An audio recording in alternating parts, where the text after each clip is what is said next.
지난 한 달 정도 우리가 주님께서 가르쳐 주신 기도에 몰두하여 생각하느라 여러분들이 잠시 잊으셨을 수도 있겠습니다. 우리가 지금 무엇을 지금 계속 살펴보고 있죠?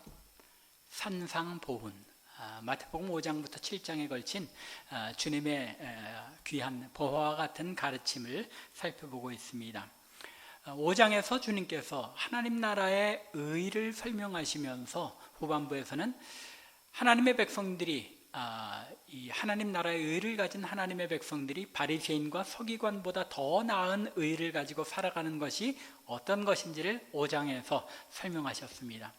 그리고 6장에서도 이어서 하나님 나라의 의를 가진 하나님의 백성이 이 땅에, 이 세상에 살아가면서 어떤 모습으로 그 의가 나타나야 하는가의 문제를 계속 말씀하십니다. 6장의 말씀을 두 부분으로 나누어서 1절부터 18절과 19절부터 34절까지로 나누는데, 전반부인 1절부터 18절에서는 하나님 나라 백성의 의가 개인의 그 경건의 삶, 신앙적인 삶에서 어떻게 나타나야 하는지를 세 가지 영역을 통해서 말씀하셨죠. 무엇이었습니까? 구제와 기도, 금식이라는 주제로 말씀하셨습니다. 우리가 지난 한 달 동안 살펴본 주기도문은 이 가운데서 기도에 관한 부분을 조금 더 자세히 설명하신 것임을 우리가 알 수 있습니다. 그리고 이제 오늘부터 이어지는 19절부터 34절에서는 하나님 나라의 의를 가진 하나님의 백성, 즉 성도들이 이 세상에서 그 의를 세상적인 일상의 삶에서 어떻게 적용하며 살아가야 하느냐를 가르치십니다. 여기서 한 가지 우리가 주의해야 할 것은 1절부터 18절은 신앙에 관한, 개인적인 신앙에 관한 말씀이고 19절부터 34절은 세속적인 삶에 관한 말씀이라고 단순하게 구분하는 것을 주의해야 합니다. 왜냐하면 우리가 알고 있고 또 여러분들이 즐겨 부르는 찬송 가운데 438장 무슨 찬송입니까? 내 영혼이 은총 입어 중한 죄짐 벗고 보니 슬픔 많은 이 세상도 천국으로 화하도다. 할렐루야 찬양하세 하면서 뭐라고 합니까? 주 예수와 동행하는 그곳이 바로 하나님 나라다라고 선언합니다. 하나님 나라라는 것은 세상의 삶 가운데서도 우리가 하나님의 뜻에 순종하며 주님을 내 삶의 왕으로 모시는 곳이라면 그 어디라도 다 하나님 나라이기 때문입니다. 마치 청소 용역의 일을 하는 성도가 도시의 어느 한 구석을 쓸고 청소하면서 나는 주님께서 지으신 이 지구의 일부분을 깨끗하게 정리하고 있다라고 생각하며 즐겁게 일을 한다면 그곳이 어디입니까? 하나님께서 다스리시는 하나님의 나라라는 것입니다. 여러분들이 가정에서 설거지를 할 때에도 또 어떤 직장에서 어떤 일을 하든지 간에 그 일을 할 때에 하나님께서 나의 삶을 다스리시고 내가 하나님의 은혜에 손에 붙들린 삶을 살아가는 것임을 인정한다면 그것이 바로 하나님 나라라는 것입니다. 따라서 1절부터 18절은 개인적 경건에 관한 말씀이고 19절부터 34절은 세상 속에 살아가는 일상에 관한 가르침이기는 할지라도 하나님의 백성으로서 이 세상 속에서 살아갈 때라도 하나님 나라의 의를 어떻게 나타내며 살아가고 또 의를 지키는 삶을 살아가야 하는지 그 방법에 대하여 우리에게 가르치고 있다는 것입니다. 오늘 우리가 읽은 본문 19절부터 24절의 말씀은 이 세상의 유혹 가운데에서 과연 하나님의 백성들은 어떤 선택을 해야 하며 또 어떠한 각오를 가지고 하나님 나라의 의를 나타내는 삶을 살아야 하는지를 우리에게 가르치고 있습니다. 특별히 오늘 본문에서 주님께서는 세 가지 주제를 가지고 설명하시는데 그 첫 번째는 보물, 두 번째는 눈, 그리고 세 번째는 우리의 결단의 문제를 주제로 가르치십니다. 이 말씀들을 살펴보는 가운데 우리가 과연 이 세상을 살아갈 때에 어떤 가치관을 살아가며 하나님 나라의 의를 나타내야 하는지 깨닫는 은혜가 있기를 간절히 바랍니다. 먼저 주님께서는 19절부터 21절에 걸쳐서 보물에 대해서 언급하십니다. 19절에서는 보물을 이 땅에 쌓아두지 말라고 명하시며 그 이유를 설명하십니다. 좀과 동록이 해하며 도둑이 구멍을 뚫고 도둑질하는 것이 바로 이 세상이기 때문이라는 것입니다. 또한 20절에서는 오직 보물을 하늘에 쌓아두라고 명하십니다. 왜냐하면 그곳은 동록이나 좀이 해하지 못하고 도둑이 구멍을 뚫고 도적질하지 못하는 안전한 곳이기 때문이라는 것입니다. 그리고 나서 21절에서는 전체적인 이유, 왜 주님께서 보물을 땅에 쌓아두지 말고 하늘에 쌓아두라고 명하시는 것인지 그 이유에 대해서 21절에서 설명하십니다. 주님께서 설명하신 이 이유들을 살펴보기 전에 먼저 보물이 어떤 의미인지에 대해서 생각해 볼 필요가 있습니다. 물론 우리가 보물이 뭔지 모르는 분들은 안 계시죠. 그런데 사전적 의미를 보면 보물이라는 것은 원래 드물고 희귀한 가치가 있는 보배로운 물건입니다. 따라서 어떤 의미로 본다면 이 보물이라는 것이 이 각 사람에게 특별한 의미를 지니는 물건이나 또 어떤 상징적인 어떤 것이 있다면 그것 역시도 보물이 될 수 있습니다. 그러나 대개 보물 하면 보석이나 금화, 재물 혹은 큰 재물로 바꿀 수 있는 그림, 골동품 등 여러 가지 물건들을 떠올립니다. 오늘 본문에서 주님께서 보화에 대해서 말씀하셨을 때에도 주님도 그러한 개념에서 출발하셨던 것이 분명합니다. 주님께서 보물을 땅에 쌓아두지 말라고 하시면서 제시하신 이유를 보면 좀과 동록이 해한다고 말씀하시기 때문입니다. 동록, 뭐죠? 여러분들 아시는 것처럼 구리에 끼는 그 녹이죠. 옛날 예수님 당시에만 해도 철보다 이제 동이 더 많이 사용되었기 때문에 이 동록이 드는 것을 예로 드십니다. 그런데 조금 의외인 것은 좀이죠. 좀은 어디에 먹는 거죠? 의류 또는 피복 같은데 좀벌레가 갉아먹어서 나타나는 현상입니다. 우리 한국에서도 옛날에 귀한 비단이 어떤 보물이 될 수 있는 것처럼 그 시대에도 좋은 의류품들이 보물에 해당되었던 것입니다. 어쨌든 주님께서도 재화가 되는 물건들을 염두에 두고 보물이라고 말씀하시는 것이 분명해 보입니다. 따라서 이 말씀은 어떤 의미에서 본다면 돈을 이 땅에 쌓아두지 말라는 말씀으로, 조금 더 구체적으로는 하나님의 백성들은 이 세상에서 재물을 모아서 쟁여두는데 관심을 가져서는 안 된다라고 들리기 쉽습니다. 어떤 겁니까? 크리스천들은 재물을 잘 절약하고 모으면 안 되는 것입니까? 오히려 성경에서 가르치는 것은 하나님의 백성은 부자가 되면 안 된다거나 물질적인 축복을 기대해서는 안 된다고 가르치지는 않습니다. 오히려 신명기 8장 17절과 18절의 말씀을 보면 특별히 18절에서 내 하나님 여호와를 기억하라. 그가 내게 재물 얻을 능력을 주셨습니다. 하나님께서 여러분들에게 이 땅에서 재물을 얻을 능력을 주셨다는 것입니다. 이건 하나님의 축복이잖아요. 하나님의 백성들로 하여금 재물을 누리게 하시기 위해서 이런 능력을 주셨다는 것입니다. 하나님께서는 당신의 백성들이 물질적인 풍요도 누리며 살아가기를 원하신다는 뜻입니다. 그런데 문제는 하나님께서 재물을 얻게 하셨는데 이 재물에 대하여, 재화에 대하여 하나님의 백성들이 가지는 태도가 문제라는 것입니다. 17절에서 뭐라고 말씀하십니까? 내가 마음에 이르기를 내 능력과 내 손의 힘으로 내가 이 재물을 얻었다 말할 것이라. 너희들이 가나안 땅에 들어가면 내가 너희들에게 이런 축복을 할 것인데 너희들이 그때가 되면 내가 내 능력으로 이 재물을 모았다라고 스스로 생각하기에 이를 것이다 라고 주님께서 경고하신 것입니다.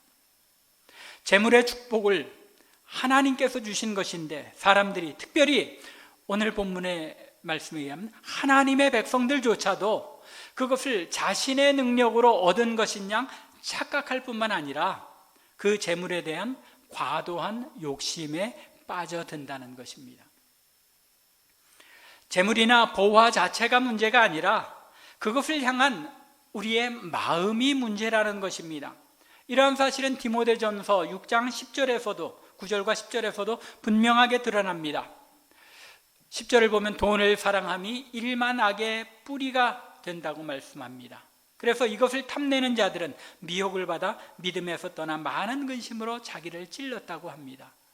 여기에서 이 돈 자체가 문제라고 말씀합니까? 아니죠. 돈을 사랑하는 것, 돈에 대하여 욕심을 가지고 돈을 사랑하게 되어서 하나님보다 더 돈을 추구하는 삶, 그것이 문제라는 것입니다. 그러한 탐욕 때문에 결국은 미혹을 받아서 믿음에서 떠나는 일들조차 생긴다는 것입니다. 그러한 예가 있죠. 성경에 예수님께서 부자 청년을 만나서 내 재물을 다 팔아서 가난한 사람들에게 나눠주고 나를 따라라 하니까 이 청년이 못했습니다. 주님을 떠났습니다. 그 입으로는 모든 율법을 다 지키고 주님을 따르기를 원했다고 하지만 그 마음에는 주님을 따르는 것보다, 주님을 사랑하고 섬기는 것보다 돈이 더 중요했다는 것을 보여주는 것입니다. 돈을 사랑하는 것이 일만하게 뿌리라는 것입니다. 그래서 주님께서는 마태복음 19장 23절과 24절에서도 부자가 천국에 들어가기가 어렵다고 말씀하시면서 낙타가 바늘귀로 들어가는 것이 부자가 하나님 나라에 들어가는 것보다 쉬우니라라고 말씀하셨습니다. 그만큼 부자들이 재물과 보화에 대한 탐욕을 떨쳐버리기가 더 어렵다는 것입니다. 그러므로 하나님의 백성들이 주의해야 할 것은 재물에 대한 탐욕에, 욕심에 빠지지 말아야 한다는 것입니다. 사실 물질에 대한 탐욕에 빠진다는 것은 단지 부자만의 문제가 아니죠. 가난한 사람들도 마찬가지라는 점을 우리가 유의해야 합니다. 단지 부자들은 더 많은 재물을 가졌기에 조금 더 탐욕에 대한 유혹이 더 자주 있고 더 유혹이 클 뿐이지, 가난한 사람들 역시 물질에 대한 탐욕에 빠지는 것은 예외가 아니라는 것입니다. 부자들 가운데서도 얼마든지 탐욕에 빠지지 않고 자신의 재물을 하나님 보시기에 선하고 귀한 일에 사용하는 분들이 얼마든지 많이 있는 것을 우리가 압니다. 또 오히려 가난하기 때문에 물질에 대해서 이 탐욕을, 악귀 같은 탐욕을 가지게 되는 경우도 허다하게 볼 수 있는 것입니다. 진짜 그런 경우는 아주 무섭죠. 물질을 모으기 위해서는 물불을 안 가리는 그런, 어렸을 때 너무나도 찌들고 가난했기 때문에, 힘들었기 때문에 그런 분들 또한 계신 겁니다. 그렇기 때문에 물질에 대한 탐욕은 성도들 누구나에게 찾아올 수 있다는 것입니다. 물질을 가졌느냐 아니냐의 문제가 아니라 이 물질을 소유하는 데 대한 나의 태도가 문제라는 것입니다. 그렇다면 여기에서 주님께서 말씀하시는 보물은 단지 그저 재화로서, 물질로서의 보화만을 가리키는 것이 아니라 이 세상에서 하나님의 백성들이 욕심을 가지게 되어 하나님을 섬기는 데 장애가 되는 그 모든 것을 포함한다는 사실을 우리가 분명하게 알 수 있습니다. 하나님을 온전히 섬기는 데 방해가 되는 것, 하나님과 나 사이에 장애가 되어 가로막는 그 모든 욕심이 바로 보화라는 이름으로 상징화된 것입니다. 단순히 물질만 아니라 명예나 지위, 혹은 내 부모나 자식 등 하나님을 사랑하는 것보다 내 마음에 더 소중히 여기며 욕심을 내는 것, 그것이 나의 보물이라는 것입니다. 요즘 한국 신문에 보면은 이 자녀가 보물이 되고 우상이 되어서 이 학교 선생님들에게 갑질한 사건들 신문에 자주 나타나는 걸 봅니다. 자기 자녀를 사랑하는 마음이 너무나도 그 탐욕이 욕심이 커서 그 외의 모든 것들을 다 무시하고 자녀가 우상이 되고 보화가 된 그런 삶인 것입니다. 하나님의 백성이라면 자녀들을 그렇게 사랑하되 우상화할 것이 아니라 하나님을 지키는, 하나님을 사랑하는 삶이 어떤 것인지, 주변 사람들을 나보다 낮게 여기며 겸손하게 주변 사람들을 섬기고 봉사하는 그런 삶을 가르치는 것, 그것이 조금 뒤에 말씀하는 하늘의 보화를 쌓는, 똑같은 자녀 사랑을 가지고도 하늘의 보화를 쌓는 삶이 되어질 수 있다는 것입니다. 그래서 주님께서는 21절에서 내 보물 있는 그곳에 내 마음도 있느니라 라고 말씀하고 있는 것입니다. 우리의 마음이 어디에 더 많이 가 있느냐, 그것이 너의 보화다라고 말씀하는 것입니다. 과연 우리는 이 땅에 보화를 쌓아놓고 있는지, 하늘에 보화를 쌓고 있는지 생각해 보라는 것입니다. 주님께서는 보물을 땅에 쌓아두지 말라고 명하시는 것입니다. 오히려 이 보물을 하늘에 쌓아두라고 명하십니다. 왜냐하면 이 땅의 보화들은 다 조미 그리고 동록이 해야 하는 것처럼 결국은 사라져 없어지게 되기 때문입니다. 조금 아까 자녀 사랑을 어떤 보화로 예를 들어서 설명을 드렸지만은 자녀 사랑조차도 우리가 주 안에서 그 자녀를 하나님 앞에서 귀하게 잘 키워가지 않는다면, 이 땅을 떠나게 되면 그 자녀를 더 이상 그 사랑도 사라져버리고 마는 것입니다. 자녀를 하나님의 뜻에 맞게 하늘의 보화를 쌓는 마음으로 신앙을 가르치고 하나님 사랑하는 삶을 가르칠 때에 그 자녀가 하늘에 쌓은 보화가 되어서 하나님을 영광 돌리는 삶을 살아가게 된다는 것입니다. 그러면 어떻게 보물을 하늘에 쌓아둘 수 있습니까? 일시적인 가치를 지닌 이 세상의 가치를, 이 세상의 보물을 추구하지 않고 영원한 가치를 가진 보물을 추구하는 삶입니다. 누가복음 16장에 예수님께서 비유의 말씀으로 불의한 청지기의 비유를 말씀하십니다. 거기에 보면 16장 9절에 이렇게 말씀하십니다. 불의의 재물로 친구를 사귀라. 그리하면 그 재물이 없어질 때에 그들이 너희를 영주할 처소로 영접하리라. 여기에서 이 세상의 재물을 뭐라고 말씀하십니까? 불의의 재물이라고 말씀하십니다. 왜냐하면 이 세상의 재물은 사실 여러분들이 조금만 생각해 보면 그 어떤 재물이라 할지라도 불의와 이 세상의 불의, 불공정과 연결된 재물인 것을 알 수 있습니다. 예전에 2000년대 초반 정도에 이 블러드 다이아몬드라는 그런 영화가 나온 적이 있습니다. 그 시에라리온의 내전 가운데 다이아몬드를 어떻게 채취하는지를 어린아이들을 착취해가면서, 어린아이들의 생명을 착취해가면서 이 다이아몬드를 채굴한 것을 영화한 내용입니다. 여러분들 다이아몬드 하나씩 안 가지고 계신 분들, 저 여자분들 가운데 없으시잖아요. 그런 보화들조차도 결국은 뭔가 어디에선가 우리가 알지 못하는 가운데 어떤 불의와 불공정 속에서 얻어진 보화요 재물이 되기 때문에 주님께서 불의의 재물, 그러한 재물 가지고라도 어떻게 하라는 것입니까? 너희가 그것을 사용해서 친구를 사귀라. 근데 그 친구가 어떤 친구입니까? 영원한 초소에 함께할 친구를 사귀라는 것입니다. 물론 이 말씀이 그저 단순하게 그런 의미로만 축소할 수 있는 것이 아니라 더 많은 깊은 의미가 담겨 있기는 합니다만, 이 구절 자체만을 가지고 본다면 분명히 주님께서는 우리가 가진 그런 불의의 재물이라 할지라도 어떤 모습으로든지 우리가 가진 그 재물로라도 선한 하나님 나라의 일에 사용하는 것이 올바른 것이다라고 가르치는 것입니다. 모든 것을 자신의 소유가 아니라 하나님께서 내게 맡겨주신 선물로 여기고 하나님의 영광을 위하여 사용하라는 것입니다. 눈에 보이는 일시적인 것, 나의 탐욕을 채우는 일을 위해서 살기보다는 영원한 것, 영원한 하나님 나라에서 누릴 삶을 위하여 이 땅의 삶의 순간과 나의 보화들을 사용할 수 있어야 한다는 것입니다. 초대교회의 모습을 보면 사실 재화가 있는 성도들이 이 초대교회에서 귀하게 사용됐던 것을 볼 수 있습니다. 이 오네시모를 종으로 두었던 빌레몬서에 보면 그 너의 집에 있는 교회라고 말합니다. 신약 초대교회는 보면 부유한, 자주장사 루디아도 마찬가지였죠.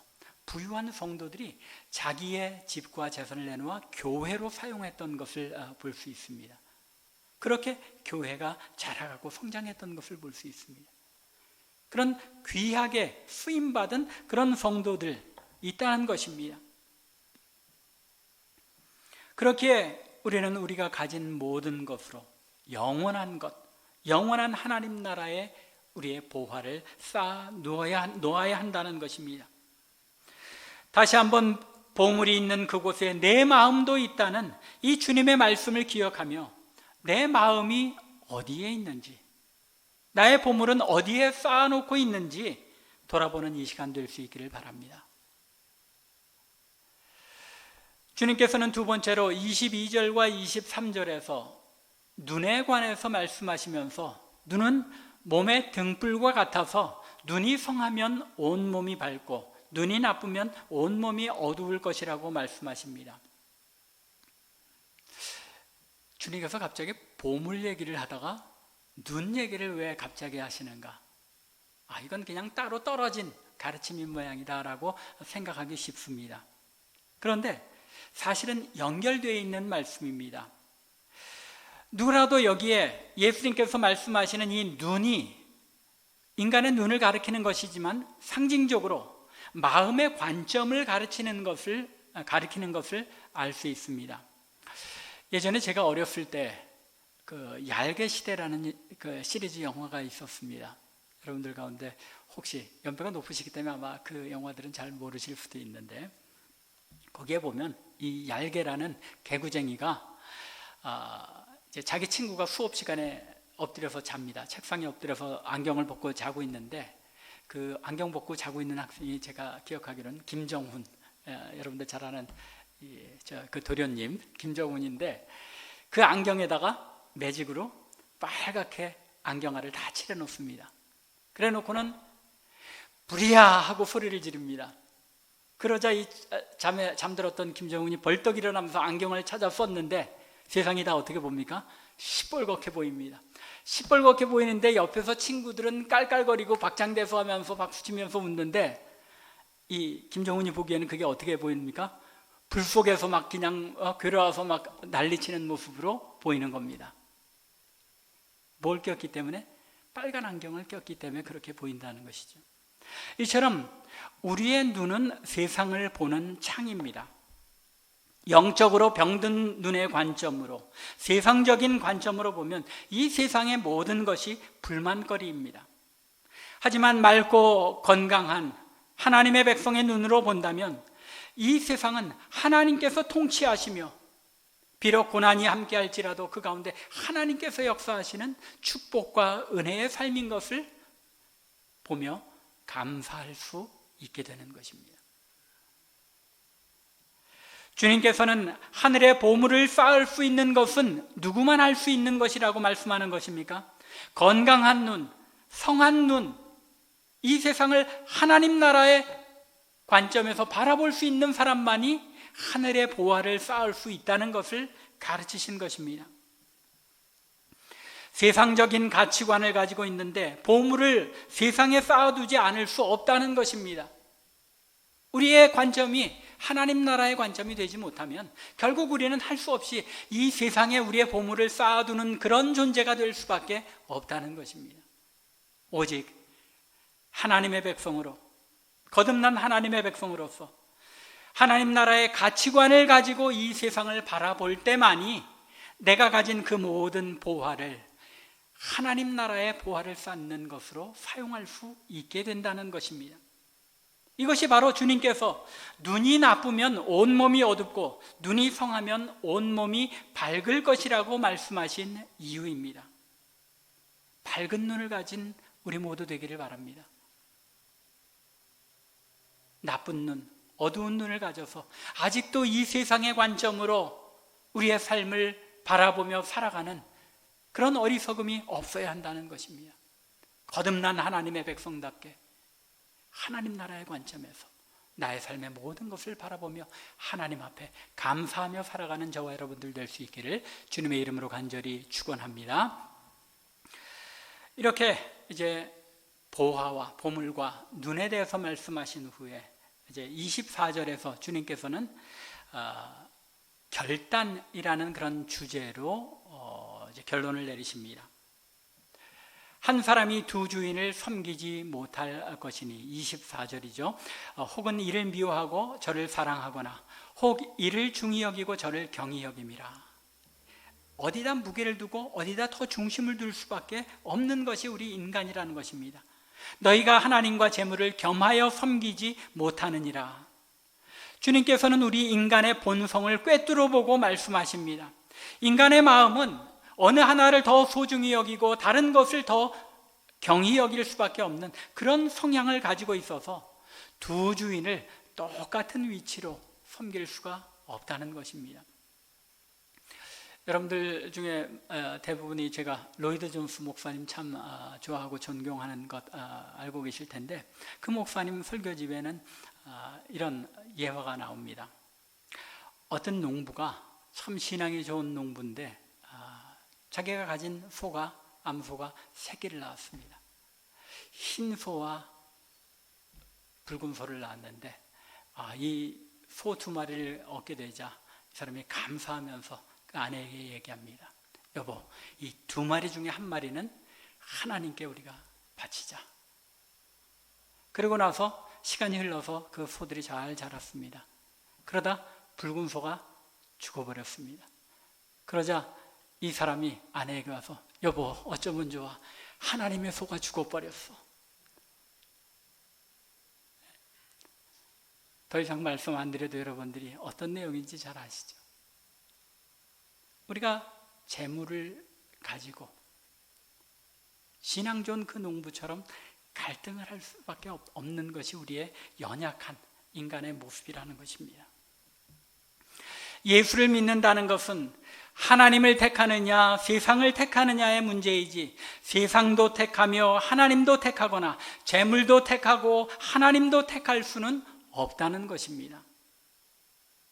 또한 하나님을 택하고 하나님께서 이 세상을 다스리시는 것을 인정하며 하나님 나라의 눈으로 이 세상을 바라볼 때 우리는 맑고 건강한 눈으로 이 세상의 모든 것을 바라볼 수 있게 되며 하나님께서 주신 은혜 가운데 그 모든 것을 누리며 하늘의 보물을 쌓는 삶을 살아낼 수 있는 것입니다. 그래서 주님께서는 오늘 본문에서 하나님 나라의 의를 가지고 이 세상을 사는 삶은 양자택일을 하는 삶 가운데서 하나님을 택하는 삶인 것을 일깨워 주신 것입니다. 재물을 택할 것이냐 하나님을 택할 것이냐, 땅의 보물을 쌓는 삶을 살 것인가 하늘의 보물을 쌓는 삶을 살 것인가, 또 성하고 건강한 눈으로 이 세상을 볼 것인가, 나쁜 눈, 어두운 눈으로 이 세상을 볼 것인가, 재물을 섬길 것인가 하나님을 섬길 것인지를 택하라는 것입니다. 마치 여호수아 24장 14절부터 15절에서 여호수아가 뭐라고 말합니까? 이제는 여호와를 경외하며 온전함과 진실함으로 그를 섬기라. 너희들이 여호와 하나님을 섬기기를 바란다. 너희는 너희 조상들이 강 저쪽과 애굽에서 섬기던 신들을 치워버리고 여호와만 섬기라.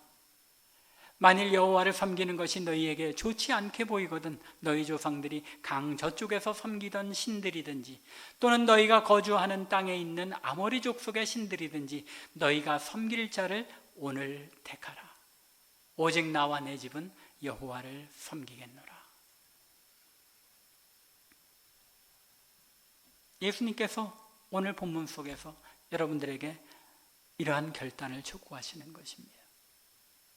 여러분들은 무엇을 섬기고 있습니까? 여호와 하나님만을 섬기며 성한 눈, 맑고 건강한 눈으로 이 세상을 바라보며 하나님께서 축복으로 주신 모든 것을 하늘의 보화를 쌓는 데 사용하며 살아가고 있습니까? 아니면 여전히 재물에 대한 혹은 여러 가지 여러분의 마음에 소중하게 품고 있는 보물들에 대한 탐욕 때문에, 사랑 때문에 여전히 어두운 눈으로 이 세상을 바라보며 이 땅에 보물을 쌓아두고 있지는 않습니까? 오늘 이 시간 주님께서 여호수아처럼 우리에게 결단을 촉구하시는 이 촉구에 귀 기울이기 바라며 또 응답하실 수 있기 바랍니다. 오직 여호와 하나님만 섬기기로 다짐하며 결단하는 가운데 여호수아처럼 오직 나와 내 집은 물질이 아니라 이 세상의 그 어떤 보화가 아니라 여호와만을 섬기겠노라 라고 다짐하는 여러분들과 제가 되기를 주님의 이름으로 간절히 축원합니다. 기도드리겠습니다.